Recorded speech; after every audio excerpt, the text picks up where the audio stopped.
Dorit, je suis vraiment très heureuse et super touchée, vraiment profondément, et c'est très sincère que tu sois là avec moi aujourd'hui. Ça me Merci, fait c'est très vraiment, gentil. Merci de m'avoir invité. avec plaisir, ça me fait vraiment chaud au cœur. Et j'ai plein de questions, comme je te le disais, j'en ai énormément. Après, on va se laisser guider aussi par ce qui vient. Mais mon objectif vraiment avec toi, c'est de découvrir et de faire découvrir aux personnes qui vont écouter qui tu es, toi, vraiment. Au-delà de ton histoire, sur laquelle on reviendra aussi au fur et à mesure des questions. Mais voilà, j'ai vraiment envie d'aller creuser et de découvrir qui tu es en profondeur. Bah écoute, je me réjouis, on va passer un super moment ensemble, ça va être cool. Voilà, puis bah écoute, je suis coach, hein, donc je pose des questions. Alors, je ne vais pas te coacher non plus en live, le but, c'est pas, c'est pas ça, mais bon, tu verras que mes questions sont peut-être différentes de celles qu'une journaliste poserait. Ah mais j'aime bien, ça veut dire que tu as une approche un peu psychologue, un peu développement personnel, ça c'est des axes que je kiffe en plus, donc ça va être stylé. Ok, bah super. Et alors là, j'aimerais bien commencer par une petite mise en perspective avant qu'on commence à rentrer dans le feu de mes questions. Si je te demandais, c'est quoi le mot ou l'idée qui résume ton parcours à ce stade de ta vie? Qu'est-ce qui te viendrait en tête? Bah, un peu imprévu, parce que tout ce qui m'arrive aujourd'hui, c'est un peu du hasard, donc je dirais imprévu, franchement. Un mot et une idée, c'est réussir à saisir les opportunités quand elles se présentent. Ouais, Je dirais ça. ok, intéressant. C'est intéressant cette histoire d'opportunité. J'ai vu un post l'autre jour, alors je sais même plus qui le disait, mais qui parlait des voitures rouges. Qui disait que on ne fait pas forcément attention, on ne voit pas les voitures rouges, mais si on commence à en parler, là, tout à l'heure, quand tu vas sortir pour aller à Paris, peut-être que tu vas remarquer, en fait, tu repenseras à moi et tu vas me maudire, tu vas regarder et tu Voiture vas rouge? voir qu'il y a beaucoup plus de voitures rouges que ce qu'on pensait. Ah, Faut je être ferai attention, vas-y. Et écoute, l'autre jour, après avoir lu le post, j'ai fait attention à la même chose. Et je me suis rendu compte qu'il y avait aussi, enfin, quand j'en voyais peut-être, je sais pas, une sur cinq, et j'imaginais pas qu'il y en avait autant. Et pourquoi je parle Ok. des voitures rouges? C'est parce qu'en fait, c'est le même principe avec les opportunités qu'on voit pas. C'était le sujet du post. La personne disait qu'en fait, des opportunités, on en a plein autour de nous, mais comme les voitures rouges, on les voit pas. Et si on se met à y être attentif ou attentive, eh ben, on va commencer à les voir. Donc, c'est peut-être que toi, tu les vois particulièrement, ces opportunités maintenant. Ouais, ben franchement, aujourd'hui, je me rends compte de la chance que j'ai de tout ce qui m'arrive.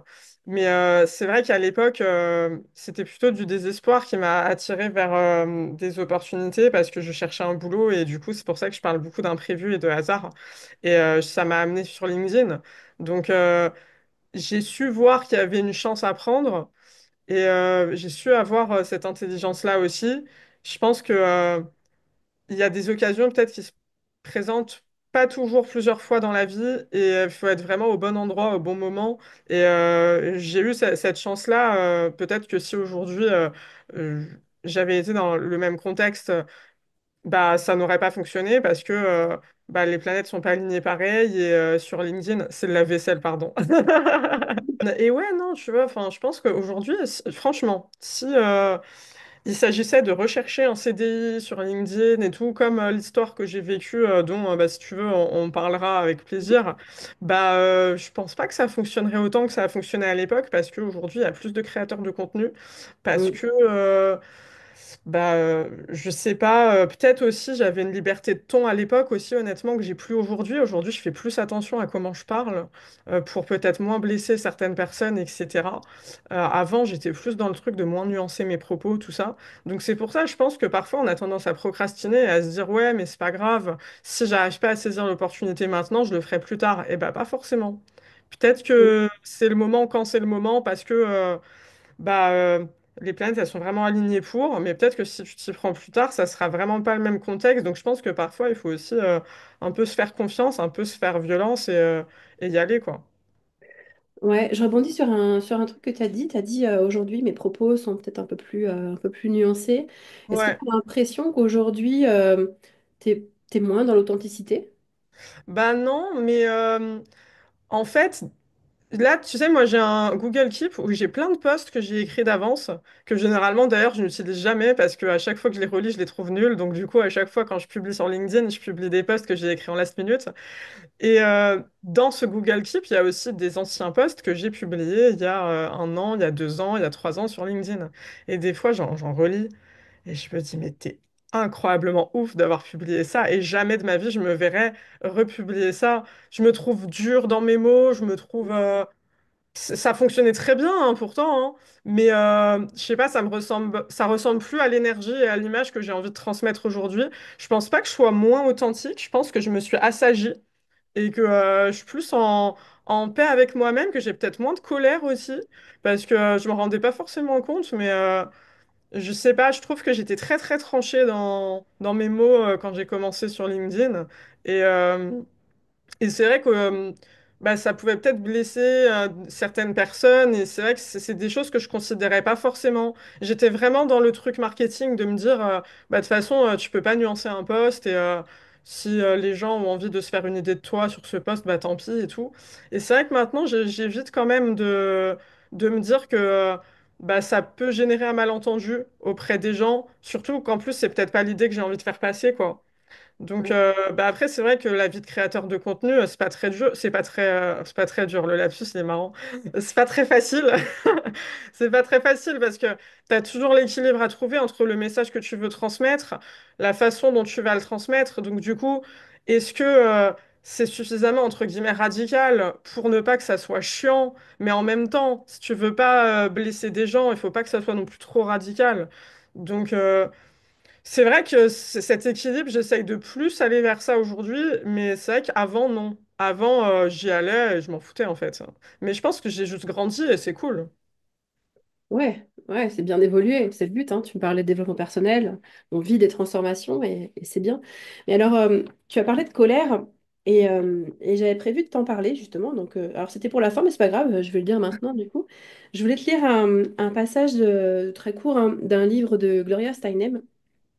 Donc, son livre, c'est Actions scandaleuses et rébellions quotidiennes. Et en fait, c'est un recensement de différents textes qu'elle a écrits dans les années 60, 70 et un peu après aussi. Et elle a un texte qui s'appelle Sororité. Et dedans, elle dit, en ce qui me concerne, je peux maintenant commencer à accueillir la colère et à l'utiliser de façon constructive, là où autrefois je l'aurais refoulée, où je l'aurais laissé s'envenimer et se transformer en culpabilité, ou couver en vue d'une explosion destructrice. Avant que je te demande ton avis là-dessus, je vais te dire comment moi je l'ai vécu. Euh, il y a quelque temps, je me suis rendu compte que j'avais quand même énormément de colère en moi. Alors, il y a de la colère qui m'appartient, enfin, qui est liée à mon propre histoire et à beaucoup de prise de conscience. Mais il y a aussi de la colère qui vient quand je lis par exemple des livres féministes et que je vois des histoires, des statistiques, des vécus de personnes. Ça me met dans une colère parfois terrible. Et j'ai l'impression qu'on est nombreuses et peut-être nombreux, enfin, peu importe, à passer par ce stade-là. Et, euh, et à un moment, j'ai pris conscience, comme elle le dit, que cette colère, en fait, elle pouvait avoir un... Enfin, il fallait que je l'accueille déjà pour commencer, plutôt que hein, en tant que coach qui travaille sur les émotions. Et puis ensuite, que ça pouvait avoir... Enfin, moi, que ça me reconnectait à mon pouvoir intérieur et que ça me donnait aussi de l'énergie créatrice. Voilà, je voulais avoir ton ressenti à toi, puisque justement, tu as évoqué la colère, donc tu es passé visiblement par ce stade-là aussi. Bah en fait, moi je suis quelqu'un de très dual et avec beaucoup d'ambivalence, c'est-à-dire que en fait, je suis jamais en colère. Alors, quand je disais que j'étais en colère sur LinkedIn il y a quelques années, c'était dans le ton.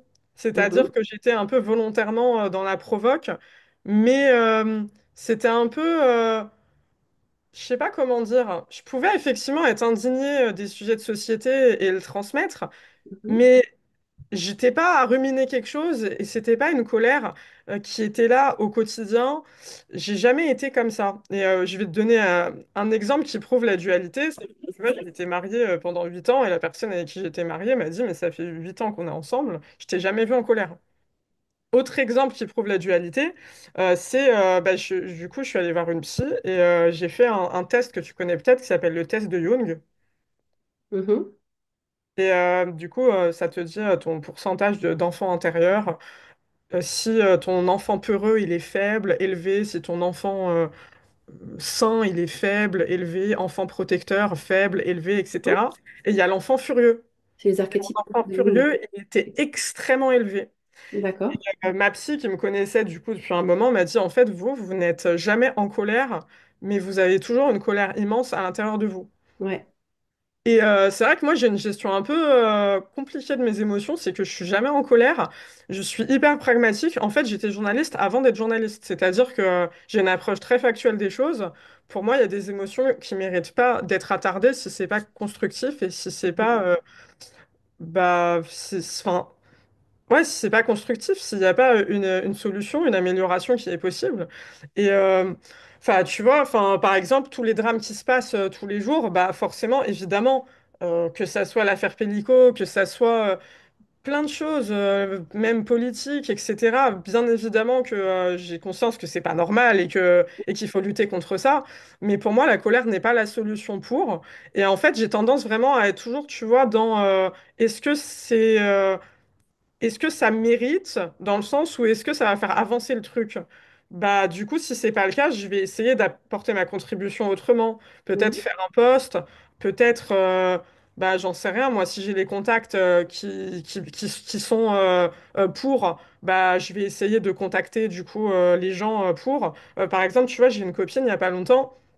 Elle m'a présenté une jeune fille qui s'appelle Shakiba, qui vient d'Afghanistan, qui a vécu vraiment des choses très très très compliquées.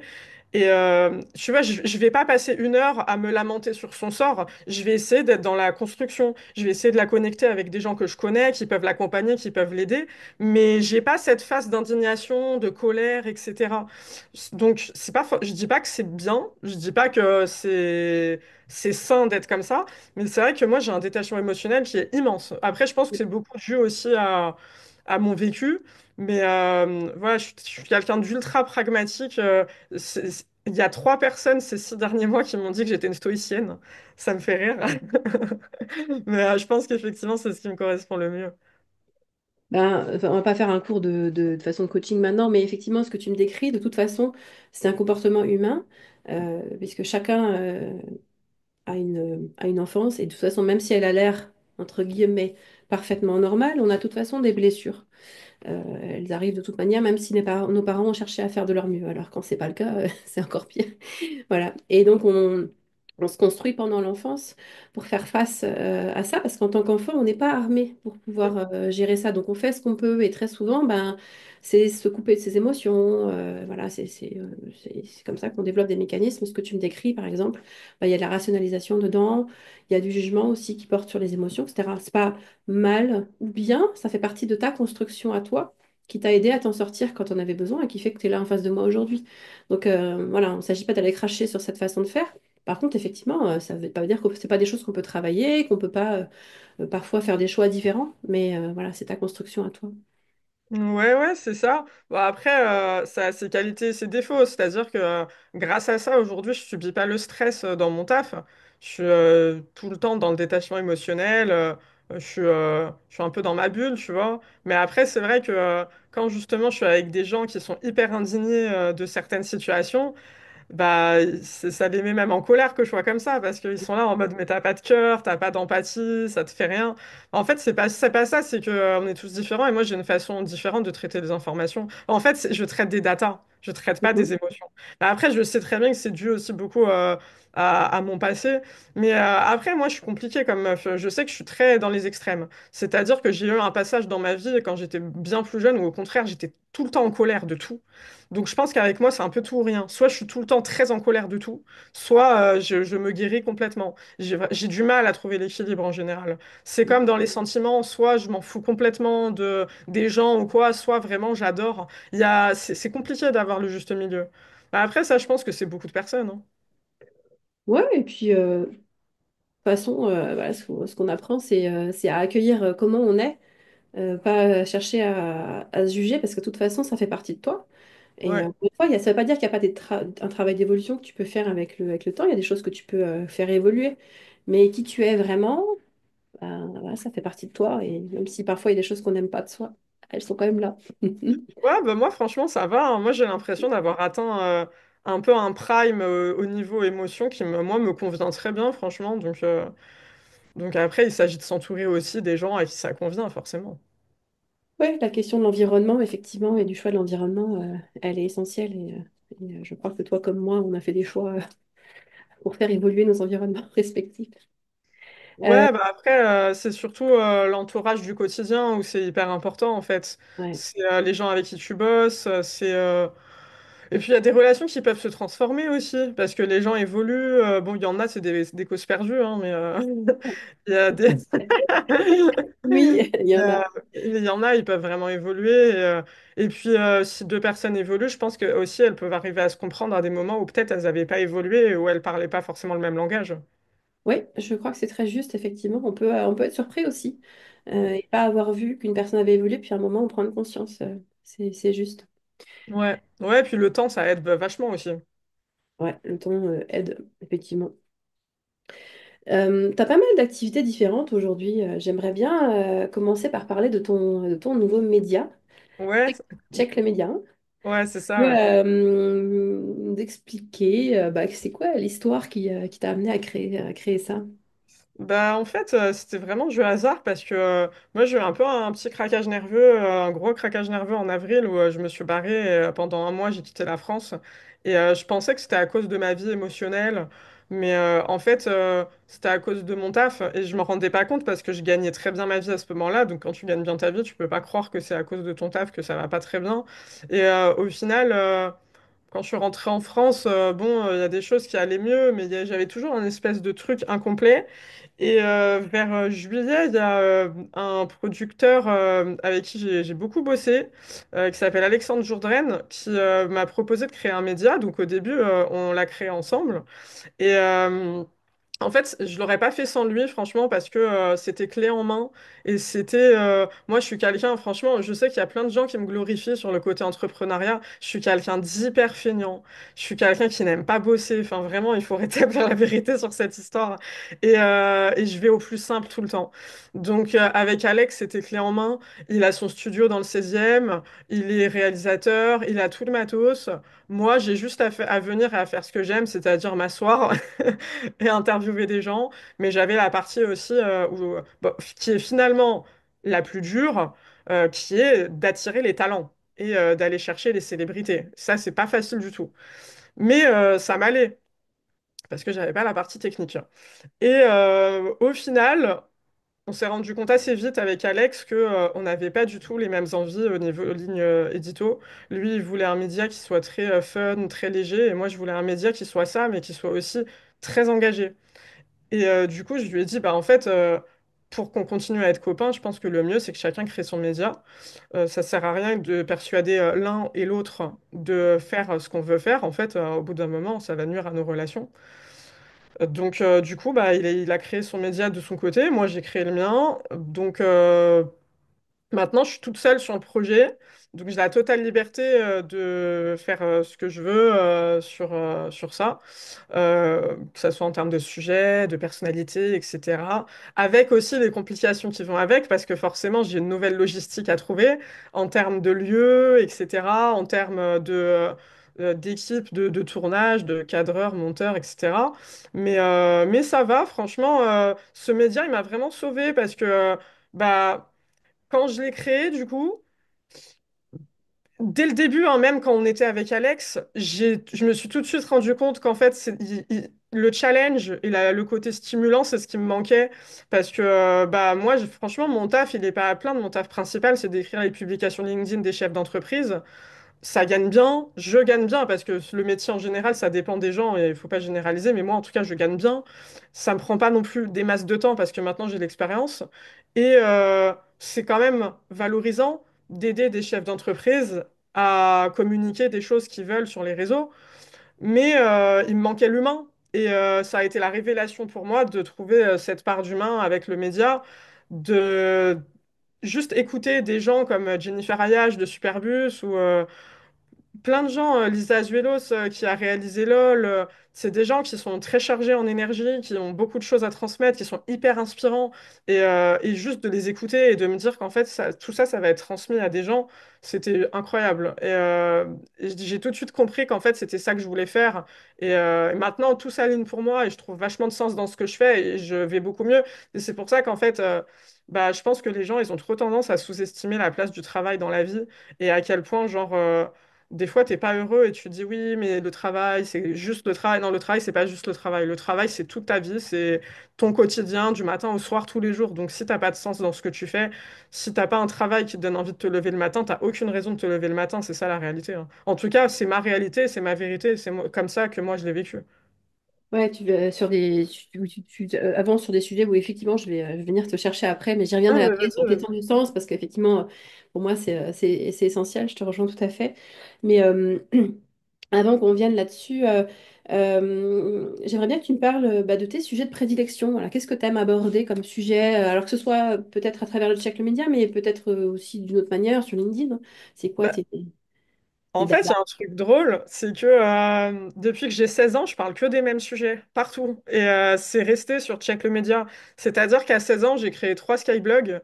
Et il y avait un skyblog artistique où je mettais les BD que je dessinais, un skyblog où je mettais des trucs un peu plus philosophiques, un peu plus psychologiques sur la vie, et un où je racontais des chroniques humoristiques, donc plus fun. Et en fait, tout ça, je l'ai gardé sur LinkedIn, mais tout, hein. Bon, le côté créatif, je l'avais surtout à mes débuts. Là, je l'ai un peu laissé de côté. Mais le côté un peu psychologue, bah, de fou. Je suis tout le temps sur LinkedIn en train d'analyser la vie. Et puis le côté drôle aussi. Ça, c'est une partie qui me ressemble. Et je l'ai gardé dans le média. Bah, moi, mon média, franchement, on rigole de ouf avec les invités. On se prend pas la tête. J'ai un ton qui est le même que j'interviewe Marlène Schiappa ou que j'interviewe, j'en sais rien, moi, n'importe quel chanteur ou acteur, etc. Et donc déjà, ça c'est là. Après, le côté psychologue, il est là pour aller creuser plein de sujets qui, moi, me sont chers et qui m'ont toujours été chers, en fait, hein. Je te jure, les skyblogs n'existent plus, mais enfin, tu vas sur mon skyblog philo, psycho, franchement, fondamentalement, c'est beaucoup les mêmes sujets que j'aborde aujourd'hui sur LinkedIn. Et, euh, et dans le média, c'est santé mentale, c'est le sens de la vie, c'est bah aussi le travail. Bon, l'entrepreneuriat à 16 ans, clairement non. Je crois que je savais même pas que ça existait. Et donc aujourd'hui, il y a le volet entrepreneuriat parce que je le suis. Mais moi, les sujets qui me touchent, en fait, c'est juste les sujets humains. C'est des humains qui sont engagés, c'est essayer de faire en sorte de rendre le monde meilleur, mais d'être toujours dans la recherche de solutions. C'est-à-dire que moi, ça m'intéresse pas d'inviter des gens qui sont peut-être dans des... comment dire? J'ai envie de dire dans des grandes douleurs, mais sans leur proposer une solution. C'est-à-dire que, tu vois, je te donne un exemple. J'ai un format dans mon média qui s'appelle... Enfin, je vais pas encore donner de nom à cette émission. C'est dans la rubrique Focus Travail. C'est des gens qui sont harcelés, qui ont été harcelés ou qui sont harcelés dans leur travail, dans leur stage, dans leur alternance. Et en fait, ces gens-là, je pourrais juste les recevoir et en fait, qu'ils m'expliquent l'enfer qu'ils ont vécu et je serais là à leur dire, ah, c'est terrible, c'est terrible, c'est terrible. Mais pour moi, ça ne leur apporte rien à eux, ça n'apporte rien aux gens qui écoutent. Donc, ce format, je le fais avec une avocate qui est là pour écouter tout ce qui se passe et qui réagit, et aussi bah, une militante en bien-être au travail. Bah, le premier épisode, du coup, l'avocate, c'était Élise Fabing, qui est vraiment la star des avocats en droit du travail à Paris. Et Lorraine Lévy, qui est une amie qui cartonne de fou sur les réseaux, qui est militante en bien-être au travail. Et en fait, pour moi, ça a du sens. C'est toujours d'essayer d'être constructif, de donner de la valeur aux gens. Donc moi, c'est ça, tu vois, les sujets que j'aime, c'est santé mentale, en donnant de la valeur aux gens, qui Mhm. c'est toujours un truc à take away, tu vois, pour après gamberger, ou alors des vraies solutions, du vrai actionnable, pour après être dans l'exécution. Et du coup, bah, aujourd'hui, l'entrepreneuriat, forcément, moi, bah, c'est des sujets qui me parlent. Surtout la place des femmes dans l'entrepreneuriat, dans la tech, essayer toujours d'être dans l'évolution et dans la construction.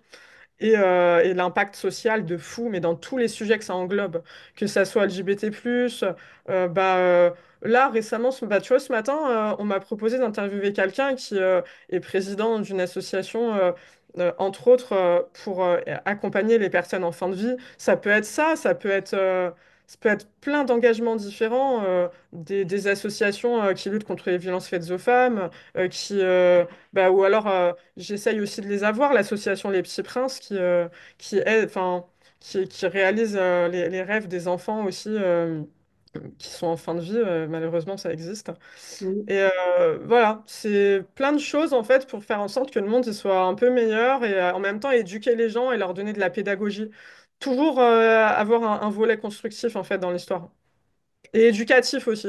Ouais, je te rejoins, c'est ce que j'aime bien dans ces formats d'interview, et puis ça peut être aussi avec plusieurs personnes, effectivement, comme tu le proposes, c'est que, et c'est pour ça que je t'ai pas lancé directement sur ton histoire, euh, outre le fait que tu as fait, je crois, plus d'une centaine d'épisodes de podcast, enfin que tu étais interviewé, enfin, Ouais. voilà, ou toujours, donc de toute façon, tu l'as déjà raconté, enfin, on va quand même y venir un petit peu, mais en fait, moi, ce qui m'intéresse, c'est d'apporter quelque chose aux personnes qui vont écouter. Alors, bien sûr, une histoire, c'est inspirant. Surtout une histoire un peu conte de fées comme la tienne, dans le sens où ça commence mal et puis puis ça évolue bien. Je trouve que c'est inspirant, mais j'essaye d'y apporter des éléments, tu vois, d'y inclure des éléments où on apprend quelque chose quand on écoute, où on peut évoluer. Et après, c'est vrai que faire venir en plus des experts sur tel ou tel sujet, c'est encore mieux. Parce que voilà, si c'est juste de l'écoute, ben, tu fais une session avec quelqu'un en individuel et tu vas pouvoir l'écouter si elle a besoin juste de parler. Mais là, on n'est pas juste pour effectivement parler de son histoire et dire à quel point ça c'est pas normal ou ça c'est triste ou ça c'est bien. C'est d'essayer d'aider des personnes à se transformer. Peut-être C'est juste à ça. oser, parfois c'est juste un déclic pour oser, mais c'est aussi leur donner des idées. Moi, le nombre d'idées qui me sont venues en écoutant des gens parler, enfin c'est phénoménal. Ah oui, mais complètement. Bah, en fait, moi, je crois profondément à la force de l'échange. Et bon, moi, je suis Lyon, donc je suis très entêtée et je suis très souvent convaincue d'avoir la vérité universelle, on va dire ce qui est.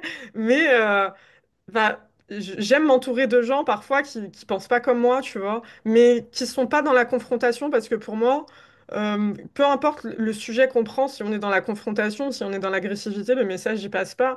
Mais en tout cas, je crois profondément au dialogue et à l'importance de passer des messages pour sensibiliser, éduquer, informer et aussi arriver à nous se transformer en tant qu'être, en tant que personne et avoir peut-être un spectre différent et du coup nous questionner et aussi gagner en humilité. Et ça, pour moi, c'est hyper important, vraiment. Ouais, tout à fait, je suis tout à fait d'accord avec toi. Et donc, ce média que tu as donc créé du coup toute seule, où est-ce que tu l'as, enfin, où est-ce qu'on peut l'écouter? Enfin, quelle forme il prend finalement? Bah, sur YouTube, du coup, tu as tous les épisodes longs Mhm, qui font entre 30 minutes et 1 heure, je crois, pour les plus longs à peu près. Du coup, il y a tous les extraits aussi qui sont sur Insta. Donc, tout en tapant Check le média partout, bah, on trouve, c'est Check Check le média.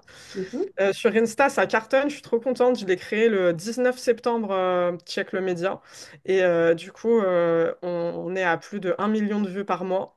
Donc, c'est trop cool sur Insta, sur les Reels.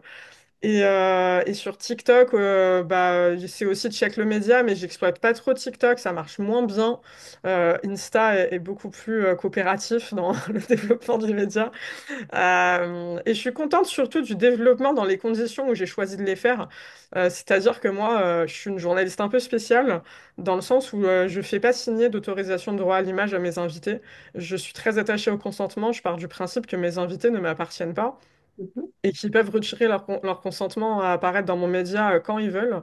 Que pour moi, à partir du moment où tu as un conflit avec un invité, c'est que ça s'est mal passé et du coup, il n'y a pas de raison d'aller contre la volonté des gens pour mhm, ses propres intérêts parce que c'est pas vertueux. Donc moi, aujourd'hui, j'ai des bonnes relations avec toutes les personnes que j'ai choisi de publier dans mon média. Je suis très fière de mon casting. C'est aussi la raison pour laquelle tous mes invités publiés on accepte de faire un cross-post, sauf Peter que j'aime énormément, qui était mon tout premier invité, qui est un chanteur canadien. mhm, C'est juste pas dans sa ligne éditoriale de faire des cross-posts, mais tout le monde a passé un bon moment et franchement, je suis très contente en fait de ça. C'est de la confiance en fait que mes invités me donnent. Et parce que je choisis ce que je fais de leur image. C'est-à-dire que moi, j'ai des gens qui m'ont dit, et c'est dans les versions longues, parce qu'ils n'ont pas de mal à ce que ça soit diffusé, sinon ils me le disent et je l'enlève. mhm, J'ai des gens qui m'ont dit des choses très dures sur leur vie et des choses qui auraient pu être très mal interprétées si j'avais choisi de prendre un extrait de 30 secondes, 1 minute, ouais, sorti hors contexte. hors Et contexte. je sais qu'il y a certains journalistes, surtout en démarrage, qui auraient vraiment eu peu de scrupules à prendre ces extraits-là pour justement grandir très vite. Et moi, je ne choisis que des extraits qui sont valorisants pour mes invités et des extraits qui ont été validés par eux. Mhm. C'est-à-dire que je leur envoie toujours avant de publier chaque extrait. Et ça m'est déjà arrivé que j'ai mes invités qui me disent ah bah non, bah, c'est juste aucun problème pour la version longue, mais Mhm. là, sorti du contexte, c'est juste tu peux enlever ce passage de l'extrait, sinon l'extrait en lui-même est super, pas de Mhm. souci, je le fais. Et c'est ça qui fait que bah, je suis aussi fière de la façon dont il se développe. C'est pas 3 millions de vues en faisant n'importe quoi, n'importe comment, Ouais. avec n'importe qui. C'est vraiment 3 millions de vues en respectant les gens. Et ça, franchement, je suis contente et je suis fière. Ouais, tu as des valeurs et tu cherches à les injecter dans ton média. Ce qui, Oui, mais après, ça, pour moi, c'est juste de l'intelligence. Pour moi, t'es un imbécile si t'as une pensée court terme, parce que les gens, après, ils te font une image de merde, t'as plus personne qui vient te voir, ou alors t'as que des gens que personne ne veut inviter et qui sont pas intéressants. Donc, si tu veux perdurer dans le milieu, il faut que tu respectes les gens. Le bouche à oreille, il va hyper vite, tout le monde se connaît, hein. c'est clair, c'est clair. Et puis, ouais, quand on démarre, enfin, comme il y a de la concurrence, quoi. Hein, faut vraiment, enfin, pour moi, les valeurs d'authenticité, de respect, sont nécessaires pour pouvoir se distinguer dans la masse des médias qui, justement, ne le sont pas. Ouais, de fou. Mm. Bah, en tout cas, moi, c'est mes valeurs à moi et ça, c'est pas négociable. Et de toute façon, ça ne peut qu'être apprécié par les gens. Après, si moi, ça Mm. doit me freiner dans ma croissance, c'est pas grave. Franchement, ça mettra plus de temps. Mais il se trouve que c'est pas le cas. Ça fonctionne comme ça, donc tant mieux. Mm. Donc, ouais, check le média. De toute façon, je mettrai les liens dans la description de la vidéo C'est et puis gentil, merci. de l'épisode. Euh, je voulais revenir, j'avais une question parce que tu as parlé tout à l'heure un peu rapidement du fait que tu écrivais les posts LinkedIn pour les dirigeants, donc ghost writers, je ne sais pas si on dit comme ça en traduisant en Ouais, si, on peut anglais. féminiser, si, si. On va le faire, de toute façon, on va Allez. le faire. Ça fait quoi d'écrire pour quelqu'un d'autre? Bah, franchement, au début, c'était impressionnant parce que, enfin, en tout cas, moi, je me mettais beaucoup, beaucoup de pression. Je me disais, oh là là, mais t'as quand même la réputation d'un chef d'entreprise dans tes mains, t'as la réputation de sa boîte, faut que tu fasses attention, etc. Et au final, je me rends compte que, il faut que je me fasse confiance dans mes capacités de psychologue. En fait, être ghostwriter, ça demande beaucoup plus des capacités de psychologue que des capacités d'écriture. Et moi, je les ai depuis toute petite, limite, je suis la psy de tous mes potes. Je- J'ai écrit je ne sais combien de textos de rupture à la place de mes copines. Et j'arrive à comprendre ce que les gens pensent, veulent transmettre, veulent passer comme message. Et ça, c'est une grande capacité que j'ai toujours eue, mais vraiment toujours. Et du coup, pour moi, c'est assez facile, en fait. Avec le temps, la pression a disparu. Je connais mon travail, j'ai vu les résultats que j'ai réussi à atteindre, et surtout, il n'y a pas mort d'homme. Si jamais, admettons, à un moment, je me trompe dans l'intention de mon client, dans le poste que je rédige, il me le dit et je rectifie. Mais c'est vrai qu'au début, j'avais beaucoup peur de décevoir mes clients, et j'avais aussi beaucoup de choses à leur prouver, à me prouver à moi-même, ce qui est normal quand tu débutes, mais c'était beaucoup d'ego. Une fois que tu te détaches un peu de ça, bah ça va. Mais non, franchement. Moi, aujourd'hui, c'est quelque chose qui me prend très très peu de temps. Quand j'ai commencé, je pouvais mettre 1 heure à écrire un post. Maintenant, je ne m'en cache pas, hein, je ne vais pas survendre quelque chose que je fais. Je mets entre 5 et 10 minutes à écrire un post parce que c'est très très rapide. Au même titre que quand j'ai commencé le journalisme, c'était pour BFM au début. Je pouvais mettre 5 heures à écrire une chronique. Maintenant, mes interviews, maintenant je suis plus chroniqueuse, maintenant j'anime. Et maintenant, je suis plus en télé aussi, c'est différent. Mais maintenant, une interview, mais c'est tellement rapide et je peux te l'écrire dans n'importe quelle condition. Je vais t'écrire la moitié dans mon lit la veille, l'autre moitié, je te l'écris dans le RER. Non, mais vraiment, parce que je sais exactement où chercher l'information, je sais quelle information j'ai besoin, je sais ce que je veux transmettre, je sais où chercher. Enfin, du coup, c'est facile. Aujourd'hui, pour moi, j'ai des automatismes et je gagne un temps incroyable et beaucoup d'énergie aussi. Je me sers beaucoup enfin, je me considère comme intuitive. Donc, d'ailleurs, je me définis comme coach intuitive Et parfois, enfin, c'était le cas pour toi, tout d'un coup, enfin, je suis dans mon lit et en train d'essayer de dormir ou en pleine nuit, je me réveille, hop, mince, et c'est là qu'il y a des questions qui arrivent, donc je me dépêche de les écrire. Ou comme je te Ouais. l'ai raconté quand je t'ai contacté, c'est dans ma voiture que j'ai énormément d'idées. Et c'est dans ma voiture que j'ai eu l'idée de te demander si tu voulais, et que j'avais tout le texte que je t'ai écrit qui se déroulait dans ma tête, et il a fallu que je me dépêche de rentrer pour l'écrire. Donc, Très drôle. ouais, c'est Ouais, pas bah, c'est des fulgurances. Ouais, bah après, Ouais. quand t'es quelqu'un qui fonctionne à l'instant hein, et aux énergies, c'est beaucoup comme ça, je pense. Hein. C'est ça. Et c'est pratique parce que ça fait gagner du temps, mais ça arrive pas toujours au bon moment. Ouais, puis parfois, vraiment, c'est un peu même des pensées intrusives où Mhm. faut que tu sois tout de suite dispo ouais, pour prendre des notes, C'est etc. ça. Et tu te dis, si tu rates le coche de l'ère créative, est-ce qu'elle va revenir, quoi? Ouais, Donc, bah parfois oui, et parfois non. c'est chiant. Ouais, c'est Parfois, c'est clair. chiant quand même. Parfois c'est chiant. Et mais alors comment ça s'est passé cette histoire d'être pardon ghostwriters? Comment était la genèse de cette histoire? C'est que du hasard en fait, hein, ça part de là. C'est que moi je cherchais un CDI, ça marchait pas sur les sites de recherche d'emploi. Du coup, j'avais pas essayé LinkedIn. J'arrive dessus, pour moi réseau patriarcal de droite, un peu la flemme. Et je me suis dit, vas-y, sois authentique, sois toi-même, ne triche pas. C'est ce que j'ai fait. J'ai fait un post au bout d'un mois où j'ai parlé des tatouages en milieu professionnel. J'ai dit qu'on s'en fout qu'un candidat ait des tatouages, des cheveux colorés, des piercings. Ce qui compte, c'est les compétences, le savoir-être et le potentiel d'un candidat et pas l'apparence. Post à 2 millions de vues, 23 000 likes et j'ai reçu plus de 200 propositions d'emploi. Et Mhm. c'est là que tout change parce que je suis contactée par BFM Business pour être chroniqueuse à la télé. Je suis contactée par une agence d'influenceurs LinkedIn, par la branche pro du groupe Albin Michel qui s'appelle Vibert pour écrire un livre sur LinkedIn. Ouais, on va y venir, regarde. T'as Il- mon livre? C'est Incroyable! ton livre. Trop On en cool! parlera après. Ça va, t'aimes bien pour l'instant? Ouais, ouais, ouais. Bah Ah, écoute, trop cool. Merci, ça fait c'est plaisir. mes questions d'après, Excellent, c'est on va trop finir cool. ton histoire et puis après on pourra aller dessus. Et du coup, au bout de 3 mois, je passe de 0 à 30 000 abonnés et je me dis, vas-y, arrête le salariat, deviens entrepreneuse. Et je réfléchis à ce que je sais faire, ce que je veux faire. Je vois qu'il y a un métier qui est tendance, c'est le ghostwriting.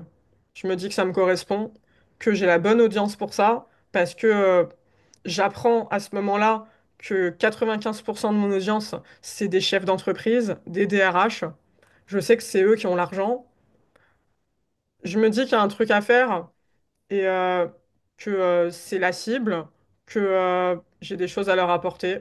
Donc, je décide d'écrire leur post LinkedIn et au bout d'un mois, ça cartonne déjà. À mon premier mois d'entrepreneuriat, je fais 14 000 de CA. Et bah, ouais, bah, ça a tout de suite marché parce qu'en fait, mon public, mon audience était déjà là. Ouais, Et, euh, et moi, j'ai choisi le bon produit, un produit où j'avais des compétences reconnues parce que quand les gens voient que toutes les semaines, quasiment, tu fais des posts à 1 million de vues pour toi, bah, ils se disent que tu peux le faire pour eux. bah oui, Donc la logique. preuve sociale était déjà là. C'est là, Eux, ouais. ils ont besoin de valoriser l'image de leur entreprise. Mhm.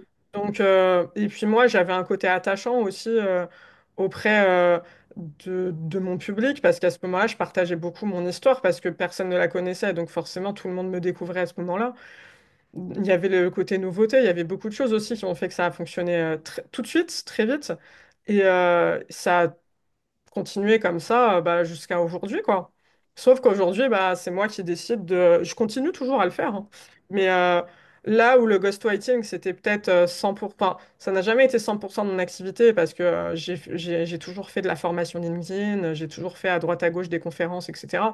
Mais Mhm. on va dire là où le ghostwriting, c'était 90% de mon activité, aujourd'hui, je fais en sorte que ça soit plutôt 30% et que mon média, ça soit du 70%. Ouais. Et Mais ça, c'est aussi parce que je suis libre financièrement. J'ai acheté ma baraque, j'ai pas de crédit, j'ai pas de loyer, je fais ce que je veux. Hein. ouais. Le média, il te rapporte de l'argent? Ouais, parce que j'ai la chance que BPI France me fasse confiance. Je les Mhm. aime d'amour, vraiment, ils sont trop cool.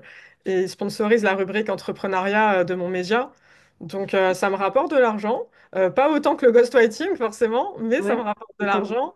Et l'idée dans le nouveau business model, bah, c'est de faire sponsoriser chaque rubrique. Donc bah, là, du coup, il en reste trois à sponsor, la rubrique santé mentale, la rubrique impact et la rubrique travail. Je suis en discussion pour toutes ces rubriques avec des entreprises, des grosses entreprises. Euh, mais voilà, enfin, là, je m'y prends, c'est fin d'année, tout le monde est un peu en vax et tout, donc pour l'instant, ça stagne un petit peu. Mais c'est pas grave. Franchement, le média existe depuis 3 mois, j'ai déjà BPI qui me fait confiance, c'est super. Et puis encore une fois, je suis pas dans l'urgence. Donc c'est ce qui fait qu'en fait, je peux m'amuser et pas me dire ouais, putain, fais chier, j'ai pas d'argent qui rentre, je m'en fous. Et ça, c'est un luxe énorme. Et c'est pour ça que moi, mon objectif de vie, c'était le plus vite possible d'être déchargé d'une pression financière, de ne pas avoir de crédit, de ne pas avoir de loyer. Tout le monde m'a dit de faire un crédit et de garder ma liquidité pour moi. Heureusement, je n'ai écouté personne et j'ai acheté content parce qu'aujourd'hui, moi, vraiment, que j'aime mes clients, hein, mais que j'ai pas de clients ou plein de clients, en fait, je m'en tape. Enfin, j'ai toujours eu, tu vois, cette liberté aussi de choisir mes clients. J'en ai beaucoup, beaucoup, beaucoup refusé hein, depuis le départ, mais Mhm. aujourd'hui encore plus. Mais alors aujourd'hui, vraiment, je m'en fous. Je fais vraiment que ce que j'aime, quoi. Et franchement, c'est le but d'une vie. Et ouais, je t'avais entendu déjà parler plusieurs fois que c'était important pour toi d'avoir ton propre logement. Mm. En rapport, j'imagine, avec ton histoire personnelle ou Ouais, comment on l'a raconté du coup. ouais, C'est- Alors, tu viens, enfin, tu as été mise dehors à la porte par ta mère, c'est ça? ouais, ouais, ouais, c'est ça. Et quand tu avais 18 ans? En fait, c'est arrivé 3 fois, donc c'est vrai que moi au début j'ai beaucoup parlé de 18 ans parce que c'était la première, mais en réalité il y a eu 18 ans et il y a eu les deux autres fois, c'était quand j'avais 19 et 19 ans et demi, mais en vrai la seule fois à garder c'est 19 ans et demi parce que c'est celle où j'ai choisi de ne pas revenir. Ouais, parce qu'à chaque fois, tu revenais. À chaque fois je revenais parce qu'à chaque fois je galérais, je m'en sortais pas. Je faisais des mauvaises rencontres, je faisais des colocs foireuses, etc. Et du coup, chose très humiliante, bah, j'étais obligée de revenir chez ma mère. Et elle était très heureuse de voir que je pouvais pas m'en sortir sans elle. Une belle Bah relation forcément. toxique. Ah bah, oui, pas mal quand même. Du coup, bah, à 19 ans et demi, je choisis de pas revenir. Et je fais des super rencontres qui m'ont beaucoup aidé. Association pour jeunes sans-abri à Nice, qui m'a placée en hôtel meublé, puis en foyer de jeunes travailleurs. Donc ça, il y a une femme incroyable qui s'appelle Karen Klopman qui m'a aidée, qui bossait à l'époque dans cet asso. Myriam Bernoussi aussi de la mission locale de Nice, qui bosse toujours. Et du coup, effectivement, je pense que tu peux parler avec n'importe quelle personne ex-sans-abri ou en tout cas qui a été mis dehors par sa famille ou qui en tout cas a connu la précarité. Une fois que tu as connu cette grande précarité-là, surtout ce grand sentiment d'insécurité, ta seule peur, c'est que ça arrive à nouveau et du coup, c'est totalement irrationnel, hein, totalement. Mais même tout, en fait, c'est pas que le logement, c'est même le rapport à l'argent. C'est Jamel Debbouze, je sais plus qui m'en a parlé, que Jamel Debbouze, il a dit une interview il y a pas longtemps où il a dit moi, dans ma tête, je serais toujours pauvre.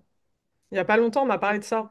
Il a dit, ouais, je serai toujours pauvre, mais je gagne hyper bien ma vie, ça fait au moins 20 ans que je gagne hyper bien ma vie, mais je suis un ex-pauvre, j'ai toujours connu la misère totale dans ma vie, bah, pour moi, ça va m'arriver demain. Et si... Ah putain, tu sais quoi, on parle de ma mère, elle m'a pas appelé, ça fait 2 ans, tu sais quoi, elle m'appelle, c'est grave drôle.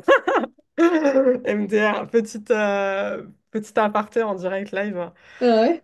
Ouais, non, mais ça, il faut en parler aussi. En fait, tu Ah. vois, revenons sur, Ouais, revenons, ne dévie pas, re- reviens sur ta mère. revenons sur l'origine du truc, du Ouais. détachement émotionnel. Non, mais parce que ça, c'est un vrai sujet. En fait, ma mère, tous les ans à peu près, tous les ans ou tous les 2 ans, elle m'appelle et le matin, généralement, c'est le matin. Et elle me dit, ouais, t'es l'amour de ma vie, t'es la meilleure personne sur Terre, t'es la plus belle, t'es la plus intelligente, je suis trop fière de toi. Et le soir, j'ai toujours un message, oui, t'aurais dû mourir, j'aurais dû t'avorter, t'aurais jamais dû naître, t'es un monstre, vous Mhm. avez gâché ma vie avec ta sœur. Donc en fait, tu veux faire comment? T'es obligé de te détacher émotionnellement. Donc en fait, moi littéralement, aujourd'hui, que ma mère m'appelle pour me dire je t'aime ou t'aurais dû mourir, bah je te jure, ça me fait plus rien. Et je pense que c'est pour ça que j'ai ce détachement-là, c'est que ta mère, c'est la seule personne dont tu dois jamais douter de son amour et de ses mots et dont tu dois donner une confiance inconditionnelle. Donc, quand on vient à remettre en question ta propre mère, ce qu'elle te dit, comment veux-tu avoir un rapport connecté à tes émotions? Donc, et puis, si tu décides pas de reconnecter ça quand tu veux, c'est pas un interrupteur, hein. Mais donc voilà, je pense que ça vient beaucoup de ça. De toute façon, je pense que tous les psys sur Terre te diront tout vient de la mère ou tout vient du père, hein. Ouais, en général, effectivement, il y a certainement d'autres choses aussi, mais de toute façon, oui, la construction de notre psyché, elle vient de l'enfance. Ça peut ne pas être la mère et le père si c'est pas eux qui t'ont éduqué, mais il y a de toute façon des figures d'autorité dans ton enfance qui vont avoir vont avoir ce rôle-là. Mais tu sais que même si tu les as pas connus, j'ai Ouais. appris il y a pas longtemps que ça a un rôle. En fait, une de mes séries préférées que en ce moment, waouh, je suis en train de la binge-watcher à nouveau de fou, c'est Profilage. Et du coup, tu as une criminologue dans les premières saisons qui s'appelle Chloé Saint-Laurent, qui est incroyable.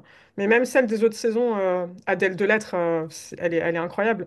Mais du coup, dans un des épisodes, Chloé analysait le psychisme d'un criminel.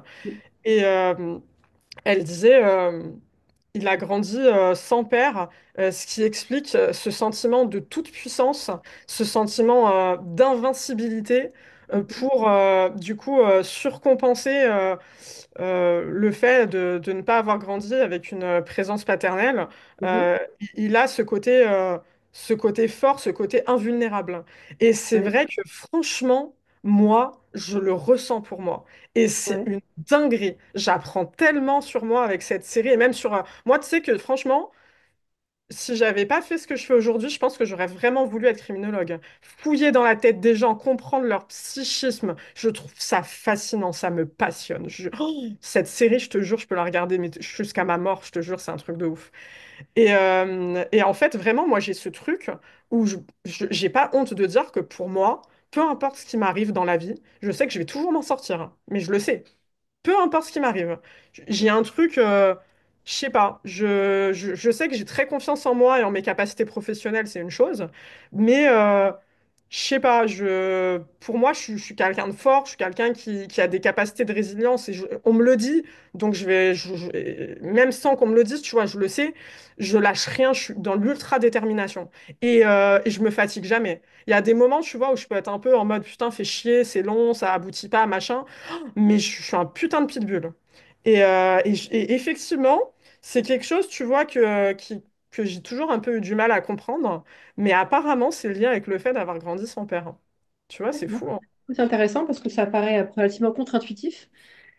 Mais, euh, mais de toute façon, après, ce qu'on dit aussi, c'est que, après, on n'y croit pas, mais il y a le côté intergénérationnel, non, pardon, transgénérationnel, c'est-à-dire l'influence des générations au-dessus de nous. Et ben, forcément, de toute façon, on ne les a pas toutes connues, hein. Et pourtant, et a priori, leur histoire, elle a un impact sur nous aujourd'hui. Donc il y Ah, a quand de même des fou. choses au-delà de ce qu'on a réellement vécu dans notre vie qu'on ne comprend pas forcément très bien, mais que je trouve moi aussi super intéressant et passionnant. Ah ouais, ah moi, la psychologie, même la communication non verbale, hein. Ah, Mhm. j'adore. Ah putain, c'est un truc de fou. Même jusqu'à l'astrologie, hein. En fait, tout ce qui, d'une façon ou d'une autre, peut m'amener à comprendre les gens, mais Ouais, au-delà des apparences, en fait. Ce qui ouais. cache. Ah, j'adore. Bah, c'est pour ça que je t'ai dit au début, hein, on va essayer de découvrir qui t'es vraiment. Parce que voilà, on peut se réfugier derrière les histoires, et les histoires, elles nous enseignent des choses, mais il y a d'autres choses qui se révèlent de bien des manières, effectivement, dans Grave. ce que tu vas dire. Bon, du coup, je reviens sur ton livre sans transition. Oui, je l'ai Let's go. acheté. Je l'ai Trop acheté. bien. Alors, j'ai pas fini de le lire, je suis en cours de lecture, mais j'avais envie de lire un petit passage, comme ça on peut voir le ton que tu emploies, parce que tu as parlé de ça au début, de l'impératif de Vas-y, comprendre, vas-y. etc. Allez, voilà, je trouve ça drôle, allez. C'est sur la bannière. Ta bannière est un élément fondamental, attention, c'est écrit en grosse capitale, de ton profil LinkedIn. C'est comme les lacets à tes chaussures, le tic de tac. Enfin, t'as compris quoi. C'est le premier élément qu'une personne voit quand elle va sur ton profil. C'est vraiment là où tu dois concentrer tous tes efforts. En un coup d'œil, le visiteur doit avoir compris ce que tu proposes. Ta bannière LinkedIn doit vraiment être pensée comme une page de vente. Voilà, moi j'ai bien aimé, en fait, parce qu'il y a un truc dont j'ai horreur, c'est les manuels type scolaire. Ah, ça me fait chier. J'ai dit à la maison d'édition, si vous voulez que je fasse ça, je le fais pas. Ah, j'ai dit, il fallait obligatoirement, d'une part, qu'il soit illustré donc par Billy, ce qui a été fait, pour le côté fun et aussi parce qu'il a beaucoup de talent. Et aussi, je voulais qu'il soit drôle. J'ai dit, ah non, moi, tu sais que je n'ai aucun livre de formation chez moi. Je déteste ça. Ça Ouais, fait chier. Oh écoute, là là. je suis docteur en physique, donc j'ai fait 8 ans d'études. Alors, les Trop manuels bien. scientifiques, j'en ai bouffé. Donc maintenant, moi non plus, il n'y en a plus chez moi. Je déteste ça.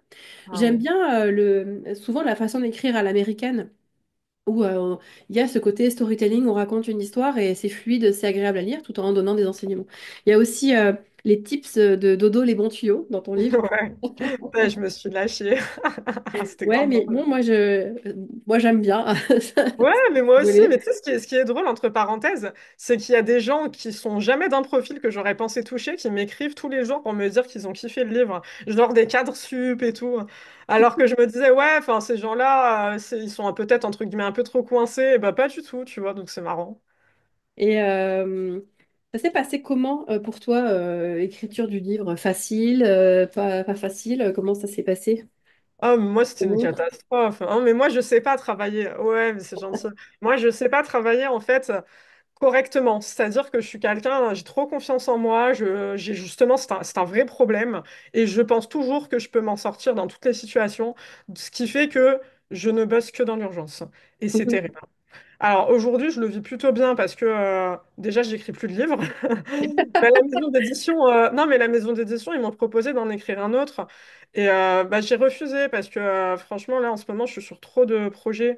Et puis bon, le sujet, bah, en l'occurrence, le sujet, c'était un petit peu parallèle à LinkedIn, au copywriting, tout ça. Donc, j'estime que j'ai déjà donné beaucoup de choses à transmettre dans ce livre, donc même, j'ai pas envie d'être forcément redondante, écrire pour écrire, Mhm. quel est le sens? Et puis, mine de rien, c'est quelque chose que tu peux difficilement improviser, mais quand même, je l'ai fait. C'est-à-dire que ce livre, la maison d'édition m'a dit, tu penses l'écrire en combien de temps? J'ai dit, bon, je pense 4 mois, c'est bien. On dit, ok. Sauf que moi, un mois avant, je me réveille. Et du coup, en fait, je leur envoyais des pages jusque-là, un peu à droite, à gauche, mais ça avançait sans trop avancer. Et au final, franchement, je l'ai écrit en 15 jours. Je l'ai écrit en Ouais, 15 jours, mais alors je me suis ruiné la vie, je dormais oui, plus, c'était terrible. Et puis même Billy, le pauvre, je l'ai mis dans... Heureusement qu'il était très productif, qu'il ouais. était ultra rapide et que on se comprend parfaitement et qu'il savait exactement ce que je voulais transmettre. Parce qu'en plus, moi, je suis pas claire. Moi, je parle aux gens, dans ma tête, ils comprennent ce qui est dans ma tête. Donc, je pense honnêtement que ça n'aurait même pas pu aboutir, en tout cas aussi vite, si c'était pas avec lui que je bossais sur le bouquin. Ouais. Donc, Tu le toutes les connaissais déjà? planètes, heureusement. Hein? Tu le connaissais déjà avant? Ben, en fait, oui, un petit peu, on était mariés 8 ans. D'accord, ok. Donc oui. Ok. Mais du coup, ouais, je l'ai écrit en 15 jours, je me suis cramé la gueule, quoi. Mais je l'ai fait, et je l'ai bien fait, parce que, il est parti en réimpression. Euh, voilà. Et j'ai donné, j'ai transmis aussi tout ce que je voulais transmettre dedans et tout. Mais l'écriture, c'était compliqué pour moi parce que Mm. je le catégorisais pas en urgence. À chaque fois, je me disais oui, mais ça va, c'est LinkedIn, tu connais le sujet, ça va aller vite, ça va aller vite. Sauf qu'au final, évidemment, ce qui est normal, tu as des retours de l'éditeur parce qu'il y a certaines tournures ou même je sais pas, certaines structures qui correspondent pas juste à la structure d'un livre, parce que quand tu écris un Mm. livre, tu as une structure à respecter, Ouais. il faut un équilibre des chapitres, etc. Donc, c'est vrai que moi, j'étais très centrée sur moi, à me dire, moi, c'est bon, meuf, tu sais ce que tu veux transmettre, c'est bon, tu peux faire last minute. Bah non, tu as des paramètres autour qui font que il faut s'y prendre un petit peu plus à l'avance. Et c'est vrai que tu vois, par exemple, moi, je suis beaucoup sollicitée pour écrire des livres pour les autres. Je refuse Mm. systématiquement. Mais j'ai été sollicitée, mais je pense au moins 20 fois ces 3 dernières années pour écrire des livres, pour des grosses maisons d'édition, pour des entrepreneurs, etc., par même des attachés de presse. Je refuse parce qu'en fait, moi, je n'aime pas travailler. Non, mais il y a un moment, tu vois, vraiment, il faut dire les choses. Je n'aime pas travailler. Donc, déjà que je n'aime pas travailler pour moi, je ne vais pas travailler pour les autres. En fait, il faut que tu aies l'impression que c'est pas un travail, quoi. C'est ça. Ah, mais En gros. non, écrire un livre sur LinkedIn, qui est un sujet que je connais par cœur, oui. Ouais. Écrire un livre pour les autres, il faut que je fasse tout le travail de les connaître. de savoir comment ils veulent transmettre. C'est titanesque. Ah non, je me lance pas là-dedans, c'est hors de question. Donc non, c'est beaucoup de travail d'écrire un livre, c'est beaucoup, beaucoup de travail. J'imagine. Moi, j'ai réussi à le faire en 15 jours parce que je connais mon sujet, parce que j'écris vite, parce que je mangeais plus, je dormais plus. Mais autrement, même 4 mois, c'est pas assez. C'est minimum 6 mois pour écrire un livre dans des bonnes conditions. Ouais, ouais, ouais. Mais écoute, merci pour ton partage totalement transparent. Je trouve que ça va décomplexer beaucoup de gens, à commencer par moi, qui est pour objectif depuis l'âge de 9 ans d'écrire un livre. Je ne l'ai jamais fait parce que je commence et je suis incapable de finir. Tu veux l'écrire sur quoi? Oh, écoute, tous les sujets par lesquels j'ai été passionnée à travers les années. Le dernier en date, c'est sur le leadership. Mais Ah, trop génial, ok. j'aimerais bien, donc c'est mon projet pour 2025, mais ça a été mon projet pour 2024, ça a été mon projet depuis 30 ans passés. Ouais, bah après, moi, je crois que tout est une question de moment et de rythme pour chacun. C'est qu'à un moment, tu auras un déclic suffisamment fort où tu vas dire, ça y est, maintenant, c'est cette année que je veux que ça aboutisse, quoi. Bah, je pense qu'il faudrait que quelqu'un vienne de me demander de l'écrire en 4 mois pour que je puisse Ouais, bah oui, finir c'est au moins. aussi l'histoire, oui. Ça Oui, aiderait. bah forcément, hein, quand t'es dans le projet un peu malgré toi, t'as plus le choix et c'est là où ça avance. Ouais. Ouais, Je crois que ouais. c'est ce qui me manque en fait. C'est la pression. Il n'y a que moi qui Ouais. le fais, Oh, du coup, ça c'est suffit pas. terrible d'être comme ça, vraiment. Ah ouais. Mais bon, alors après, tu vois, il y a des trucs que je vais faire, que j'adore faire. Tu me demandes d'écrire des posts. Moi aussi, j'aime ça. Même tourner des vidéos, je vais le faire maintenant sans trop de difficulté. Les podcasts, j'adore ça. Pas que en interview, hein, pour parler. Mais alors, effectivement, écrire un truc plus long, comme tu dis, ça demande du travail. En plus, moi, ce que je vais écrire, ça nécessite quand même d'avoir lu pas mal de bouquins. Alors ça, lire les bouquins, il n'y a pas de problème, hein. J'en ai 50 millions, donc c'est pas un souci. Mais lire les bouquins d'une manière dont tu vas pouvoir l'utiliser après pour argumenter dans un livre, c'est encore une autre paire de manches, quoi. Il faut avoir une organisation, prendre des Ouais, notes. Et c'est là qu'à ouais. un moment, je lâche le truc. Ouais, oui, oui, mais c'est beaucoup de structure, hein, c'est ça. En fait, Ouais, si t'es pas organisé, si t'as pas un sommaire déjà qui est hyper clair pour toi, il y a rien qui se passe. ouais, Ouais, et puis c'est compliqué aussi un livre parce que faut que tu donnes une part de toi-même et en même temps, faut que tu donnes une valeur qui est un peu, je dirais pas insolite parce que tout a déjà plus ou moins été créé, mais qui quand même apprend vraiment des ouais, choses différenciantes et actionnables aux gens, quoi. c'est ça. Il y a un vrai challenge, hein. Il y a un Et vrai puis, alors, challenge. Et surtout puis, pour moi. Surtout pour moi. Moi, il y a plein de gens, ils m'aiment pas. Ils m'attendent au tournant. Tu peux même pas imaginer la quantité de messages que j'ai reçus quand le livre est sorti. Vous savez, à la base, je déteste vos posts, je vous aime pas. Et à la base, non, mais je te jure. Mais tu sais que c'est mes messages préférés, ça, hein. ah C'est mes ouais? messages préférés. Tu sais que j'ai même fait un call d'un prospect comme ça.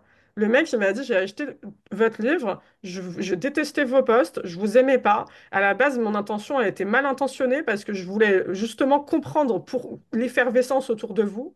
Mais j'étais sûre qu'en fait, ça serait en gros de la merde, votre livre. Mais je voulais en avoir l'assurance.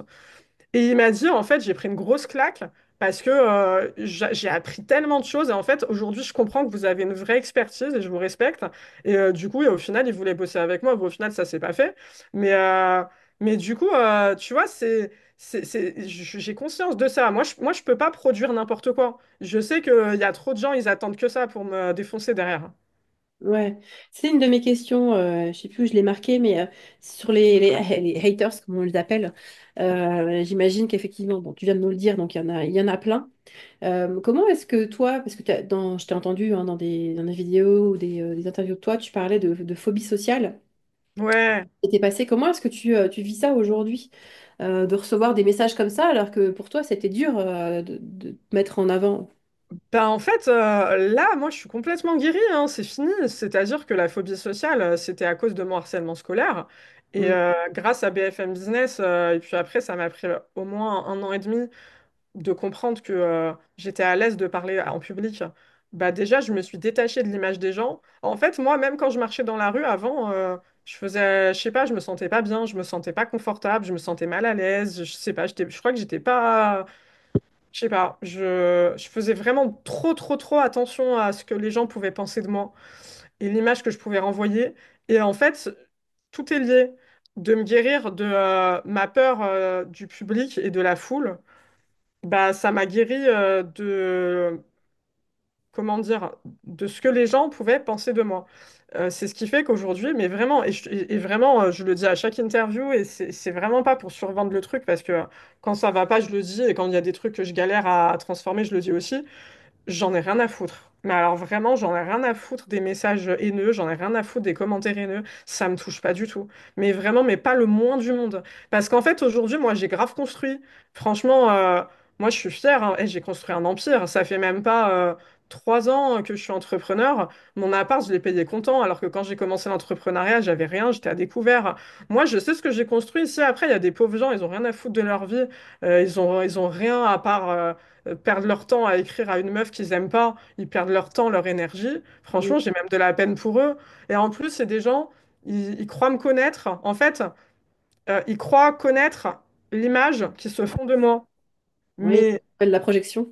s'ils sont suffisamment bas d'esprit pour penser qu'un post LinkedIn où ils auront même pas lu l'entièreté, mais ils l'auront lu en diagonale, première phrase, phrase d'accroche, milieu de post, phrase de fin, ils auront vu un truc qu'ils n'ont pas kiffé et m'auront résumé à ça, bah en fait, grand bien leur face. Moi, j'ai pas cette petitesse d'esprit-là. Donc, en fait, je suis désolée, avec beaucoup de condescendance, on joue pas dans la même cour. Restez dans votre médiocrité. Vous m'intéressez absolument pas. Non, mais c'est vrai, faites des choses constructives. Je sais pas. Ouais, Essayez de trouver un but à votre vie. Moi, quand il y a des gens que j'aime pas, je vais jamais commenter leurs posts. Je les enlève de mon réseau. Pourquoi perdre exactement. ce temps? Moi, j'ai trop à faire dans ma vie, j'ai pas le temps en fait. Donc ça me fait rien, Visiblement, ça me fait rien, je te jure, mais vraiment, ça me fait rien du tout. visiblement, il y en a qui ont ce temps, en tout cas, qu'ils le prennent. Et, Bah ouais, mais c'est parce qu'ils ont que ça à foutre. Tu vas me bah regarder ouais. mes mails. J'ai des mails tous les jours, j'ai plein de tournages organisés. Tu crois que j'ai le temps d'aller ah, gna, lui, regarde ce qu'il dit sur LinkedIn. Gna, gna, gna, gna. Je m'en bats les couilles, frère, vraiment. Et pourtant, Dieu sait, il y a plein de gens que j'aime pas sur LinkedIn. Oh, la liste, Ouais. elle est interminable. Je les ai tous sortis de mon réseau. Tous. Juste, je les vois plus. Je les vois plus. Mais tu sais, il y en a, je suis dans leur réseau premier. C'est-à-dire qu'à un moment, ils m'ont demandé en ami sur LinkedIn. Et je les vois, ils commentent quasiment tous mes posts pour me critiquer et ils m'ont jamais supprimé. Mais Ouais, c'est quel genre de maladie mentale? ouais, Non, je mais sais pas. Ouais, parce que c'est moi, vraiment, justement, tu t'as vois, rien je d'empathie, ressens quoi. un plaisir quand j'enlève quelqu'un qui est en relation avec moi et que cette personne me déplaît pour une raison ou une autre. Sachant que je suis jamais allée commenter un post pour dire à quelqu'un que je l'aimais pas, hein. Mais il y a des gens que j'apprécie pas. Et moi, ça me fait du bien. J'ai l'impression d'assainir mon réseau quand j'enlève les gens qui, pour moi, sont un peu malsains d'une manière ou d'une autre, enfin, Ah de oui, ma mais de fou. perception. Mais en fait, tu vois, je pense qu'il y a des gens, ils ont trop besoin de prouver. Et moi, j'ai été comme ça. C'est-à-dire que, tu vois, avant... et attends, j'ai passé des moments comme ça. C'est-à-dire que moi, tu remontes peut-être 10 ans en arrière, j'ai passé des journées entières à m'embrouiller avec des gens que je connaissais pas sur Facebook, sous les Mm. posts de Nice Matin, parce qu'à l'époque, je vivais à Ah oui. Nice. T'avais toujours des cassos pour mettre des commentaires graves et tout. Oui. Je passais des journées et en fait, toi, tu vas leur répondre, ils vont te répondre. Ils vont toujours te répondre un message plus long que le tien, plus documenté que le tien. Ça Mm. sera toujours toi le fou ou la folle de l'histoire. Ils arriveront toujours à te faire comprendre que c'est toi le problème. Et c'est vraiment une forme de perversion narcissique très forte. Ils ont une faille narcissique terrible, ces gens. Et moi, au début, j'étais beaucoup dans la justification. Mais Mm. quand je te dis au début, c'était il y a 10 ans. Je perdais du temps à rentrer dans leur jeu. Mais en fait, tu les nourris, tu les régales. Mais il faut jamais faire ça. Tu peux pas les Et changer de toute façon. Ils changent non, non, non, pas. en fait, il ne faut pas alimenter la machine. Et aujourd'hui, oh, j'ai tellement plus rien à prouver. Aujourd'hui, je suis devenue tellement synthétique. J'ai des gens, ils m'envoient des mails qui font 20 lignes. Je vais répondre 2 lignes. Et c'est pareil, tu vois, les commentaires sur LinkedIn. Des fois, j'en ai, ils me mettent des commentaires euh, pour un peu chercher la polémique, je sais pas quoi. Les commentaires, ils font 50 lignes. Je vais répondre 2 lignes. J'ai rien à prouver à personne. Mais je pense que quand tu es là et que tu fais des pavés de fou, c'est que tu as approuvé que tu vraiment pas en paix avec toi-même. Sinon, tu te justifies pas. Ouais, ouais, la justification, bah, on en a parlé tout à l'heure, ça fait partie Ah de... ouais, mais tu sais que je suis dans ultra synthétique. Vraiment, tu vois mes réponses aux mails à tout le monde, ça fait 2 lignes, hein. C'est terrible, hein. Bah, tu sais, moi j'ai une tendance à aller droit au but, alors j'essaye quand même de mettre un peu de liant dans mes mails, parce que alors, je parle de gens que je connais pas, je parle pas de quelqu'un que tu connais bien et qui tu bosses, t'as pas besoin de lui écrire un pavé, mais bon, quand je contacte quelqu'un pour la première fois, etc., moi j'ai tendance à dire directement ce que j'ai envie de dire, donc je fais un peu gaffe pour Ouais, mais tu sais que faire j'ai même comme- remarqué que les gens, ils n'ont pas trop le temps. C'est-à-dire qu'au début, je sollicitais les personnalités publiques pour mon média et justement, j'envoyais un gros pavé, genre voilà, le média parle de ça, moi je suis Ouais. Dorine Naon, je suis ambassadrice de telle association, nani, nanan, nanan. Les gens, ils n'ont pas le temps. Donc maintenant, j'envoie un message ultra synthétique d'invitation aux interviews parce que je me dis, ouais, les gens, de toute façon, ils vont pas lire. Moi, maintenant, franchement, Même moi, je lis même plus trop les mails qu'on m'envoie en entier. Je lis le diagonal, les informations qui m'intéressent. Bah Faut oui, aller grave à l'essentiel aujourd'hui. Plus personne n'a le temps, vraiment. ouais, c'est vrai. J'ai une ou deux statistiques à partager avec toi. Je voulais avoir ton avis parce que tu as pas mal parlé de santé mentale. On a dit que c'était un des sujets qui t'intéressait beaucoup. Et il y a une étude de Deloitte qui date de 2024, hein, donc c'est vraiment les chiffres récents. Donc c'est l'étude de Deloitte, Women at Work, qui dit que 50% des femmes déclarent une augmentation de leur niveau de stress par rapport à l'année précédente, donc par rapport à 2023. C'est quoi ton ressenti par rapport à ça? Est-ce que ça rejoint ce que toi tu observes de ton côté? Mais tu sais, c'est drôle ce que tu dis parce que hier, j'ai vu un reel de Lucie Mariotti que j'aime beaucoup, qui est Love Coach. Je sais pas si ça te parle. Je la connais pas, non. Bah, sur Insta, elle a mis un reel où elle a partagé un extrait d'un film, je sais plus c'est quoi, je crois que c'est le Paris ou j'en sais rien, bref. Et c'était un extrait justement qui parlait de la charge mentale des femmes. Et c'est vrai que c'est un vrai sujet et on n'en parle pas assez. Pour moi, ce stress, en fait, il est systémique et il part de plein de choses. Bon, déjà, on va dire ce qui est. Je pense que aujourd'hui, la plupart des relations, enfin, beaucoup de relations, en tout cas, c'est des relations hétéronormées. Il y a, j'aime à penser que, il y a beaucoup de femmes aussi qui essayent de déconstruire ce schéma, beaucoup d'hommes aussi qui essayent de déconstruire ce schéma un petit peu de s'appuyer sans cesse sur la femme. Mais malheureusement, dans les faits, je pense que beaucoup de femmes dans les relations hétéronormées sont en réalité les mères de leur mari et doivent tout gérer. À qui Je les te vois vite? réagir. Oui, je ne m'en cache pas. Et je Ouais. pense que c'est un vrai problème et une vraie source de stress, voire la source principale de stress, quand ton mec il s'appuie sur toi pour gérer les gosses, gérer la baraque, gérer les thunes, gérer tout, gérer le ménage, la bouffe, tout. Sauf que toi, à côté, t'es une femme, donc tu dois aussi gérer, t'es un être humain, tu dois gérer la charge mentale qui va avec ton travail, qui se passe pas toujours bien, que tu sois entrepreneur, que tu taffes dans le salariat, tu as un management parfois qui peut être compliqué, qui est très souvent compliqué. Je rebondis avec un autre chiffre, 44% des salariés qui sont en situation de détresse psychologique. Donc parmi eux, évidemment, il y a des femmes. C'est un chiffre Opinionway. Donc tu dois gérer, imagine, tu dois gérer tes gosses, être la daronne de ton mec. Tu dois gérer ton taf qui se passe pas forcément très bien. Tu dois gérer même juste la vie. En tant que meuf, on a une faible estime de nous-mêmes souvent, hein. Ouais, Une femme sur deux, elle a le syndrome de l'imposteur. Ça, c'est un chiffre BPI ouais, France. Et il y a plein d'autres sources que BPI qui partagent des chiffres effarants là-dessus. Il y a un chiffre aussi à l'échelle mondiale, je sais plus c'est quoi la source par contre, qui disait que 70% des femmes dans le monde ont le syndrome de l'imposteur. Donc en ouais, plus, tu es là, tu te prends la tête, mon poids, mon apparence, je suis pas légitime. Donc le stress, en fait, il est partout et on nous facilite pas la tâche. Plus le fait que quand tu es une meuf, bah, tu es beaucoup plus sujet à des sujets justement discriminants. C'est-à-dire que la grossophobie, c'est un sujet qui concerne encore plus les femmes.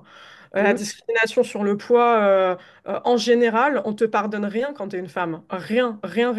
Le stress, il est partout. Tu es une cible mouvante en perpétuelle activité. Donc, bien sûr, non, mais c'est absolument pas un chiffre qui m'étonne. Mais moi, je pense que tout le monde est responsable. C'est déjà, c'est beaucoup la relation de couple dans les relations hétéronormées. mhm. C'est aussi c'est le patriarcat, hein, clairement. C'est Ouais, bah, la société qui met dans la tête aussi que bah, les femmes, justement, on leur pardonne rien, elles ont beaucoup plus à prouver. On va beaucoup moins facilement t'accepter une formation quand tu es une femme, on va beaucoup moins t'accepter une promotion quand tu es une femme. Il y a tout de suite un truc de méfiance, il y a tout de suite un truc où tu dois plus prouver. Il y a un truc de confiance qui est beaucoup plus absolu et immédiat quand tu es un homme, c'est une réalité. Donc bien sûr, c'est fatigant de devoir te battre plus quand tu es une meuf, évidemment. Tout est stressant, hein. tout est stressant, ouais. Et donc, j'ai cité pas mal de chiffres, je vois bien que ça, c'est un sujet hyper important. C'est euh, c'est quoi le message que toi, enfin, l'un des messages principaux que tu as envie de transmettre là aujourd'hui à travers tout ce que tu fais, hein. Qu'est-ce qui t'anime particulièrement? Tu as parlé de la santé mentale, je sais pas si c'est ça qui est le plus fort pour toi, mais... Franchement, moi, ce qui m'anime, c'est juste aider une seule personne. Franchement, si une seule personne à qui je transmets mes messages, que ça soit santé mentale, que ça soit des choses liées à l'impact social, plein de choses en fait, bah, ou même au mal-être au travail, parce que je parle beaucoup, beaucoup de ça sur LinkedIn. Si juste ça peut l'aider à se questionner et à prendre conscience de sa valeur et à faire des choix qui vont dans ce sens-là, franchement, je suis contente. Moi, je suis un peu l'ennemi des employeurs crapuleux. Je reçois beaucoup de messages sur LinkedIn de gens qui me disent, Dorit, ça fait 2 ans que je te lis. À force de te lire, j'ai enfin eu le courage, grâce à toi, de démissionner de mon job toxique. Je vais me lancer dans l'entrepreneuriat ou alors aujourd'hui, je vais beaucoup moins accepter des choses, des red flags en entretien, etc. Et je vois qu'en fait, c'est utile et que ça aide les gens. Et, euh, et du coup, bah, c'est hyper important en fait que les gens sachent se protéger et sachent aussi qu'ils n'ont pas à tout subir en fait. Donc moi, j'ai un côté très syndicaliste que j'assume et dont je suis très fière, où, euh, où en fait, je veux amener les gens à s'indigner, mais pas du côté colère pas productive, du côté oh, waouh, je vis ça, c'est pas normal, ok, je trouve une solution, soit je me barre, soit je fais différemment, quoi. Mais en tout cas, j'aime bien l'idée d'aider les gens à se transformer d'une façon ou d'une autre. C'est ça qui donne du sens à ta vie aujourd'hui? Ouais, franchement, franchement, moi, ce qui donne du sens à ma vie, c'est ça, ouais. Ouais, c'est ça, c'est la transmission. Et moi, j'ai un problème énorme aussi, c'est que je m'ennuie très, très, très, très vite, je me lasse très vite. Et, et en fait, franchement, honnêtement, je suis pas là pour mentir, j'ai une haute opinion de moi-même, je le sais. Donc, je sais que pour arriver à me challenger et à être stimulée dans mon quotidien c'est très difficile, c'est difficile. Donc, moi, ce qui donne un sens à ma vie, vraiment, c'est de rencontrer toujours des gens plus passionnants et plus inspirants qui ont accompli des très grandes choses et avec qui je peux discuter et je me nourris d'eux, en fait. Et parce que j'ai besoin de grandir. En fait, c'est compliqué quand tu es quelqu'un comme moi qui est très perspicace. Je comprends très, très vite les choses. Je... c'est dur d'aller me chercher pour arriver à un step de stimulation supérieure, en fait. C'est pour Mhm. ça que ce média m'a vraiment sauvé d'arriver, tu vois, à me stimuler. Donc, ouais, moi, tu m'enlèves la stimulation, tu m'enlèves des rencontres incroyables comme celles que je fais grâce aux médias, des gens qui ont fait des trucs de ouf et tout. Bah, franchement, je pense que je peux être dans un profond mal-être. Ouais, je comprends. Un peu en mode HPI. Bah, je sais pas, tu sais, on m'a tout dit, mais après, je me suis jamais fait diagnostiquer. Après, je respecte hein, les gens qui ont besoin de se faire diagnostiquer pour avoir des réponses et se sentir plus confortables avec eux-mêmes et peut-être aussi trouver des traitements et des solutions. Même si, à vrai dire, c'est un sujet que je maîtrise pas du tout et je sais même pas si vraiment il y a des traitements ou quoi que ce soit. Mais en fait, moi, je j'ai pas besoin de mettre des mots sur ce que je suis moi et voilà. Alors peut-être que effectivement, peut-être je suis zèbre, on m'a dit zèbre, on m'a dit HPE, on m'a tout dit, mais j'ai absolument pas le besoin de mettre. Je déteste les étiquettes en fait. Et c'est vrai que moi, je vois ça comme des étiquettes. Après, encore une fois, je respecte complètement ceux qui ont besoin d'eux, mais moi, c'est pas mon cas.